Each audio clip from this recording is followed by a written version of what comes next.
A report claims that Labour leader Sir Keir Starmer billed taxpayers for almost £250,000 in travel costs whilst he was Director of Public Prosecutions. Now, according to reports, Starmer claimed almost 3 times as much as his successor, Alison Saunders, including first-class flights and a chauffeur-driven car, charging you, the taxpayer, a whopping £161,273 for the car and driver. That's alone, so that's just the car and driver, even though he lived just a few miles away from the office. Joining me now is Media Campaign Manager at the Taxpayers Alliance, is Conor Holohan. Conor, thank you very much.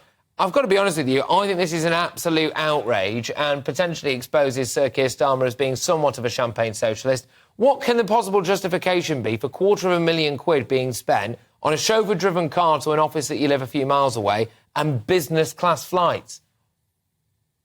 Well, thank you for having me on, Patrick. Yeah, I think a lot of us were surprised by these numbers. I think particularly on the fact that Sir Keir Starmer was charging the taxpayer for his own commute to the office. I don't know about you, Patrick, but I pay for my own commute to the office, and I think most people in the public sector should be expected to do so as well. So, yeah, I think this shows that, and we've shown across the public sector, it's not just with, Sir Keir Starmer. We've seen it with Rishi Sunak, for instance, billing the taxpayer for £500,000 for a couple of private jet flights over the course of just a week. So it's not just Labour, it's across the public sector. There's a addiction to luxury, and unfortunately it's the rest of us that are having to pay for it.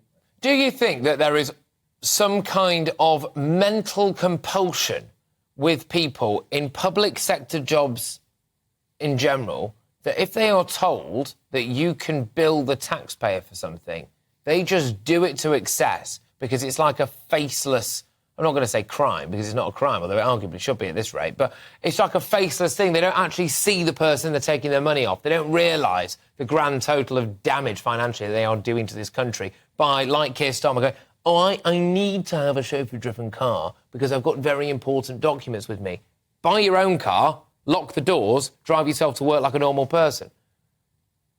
Well, I think, when you and I go on holiday or we're traveling somewhere, we might look for a good value option, something which is good for the wallet. I think too often in the public sector, because there is that disconnect, people aren't thinking about what represents value or what represents the lowest cost to the taxpayer. They, as we see so often, we revealed back in January that Department for International Trade has spent £600,000 on flights over the course of a couple of months. They were luxury flights. They weren't the value options. They weren't the cheapest options. So yeah, too often in the public sector, the luxury is no expenses spared, and we're the ones picking up the tab.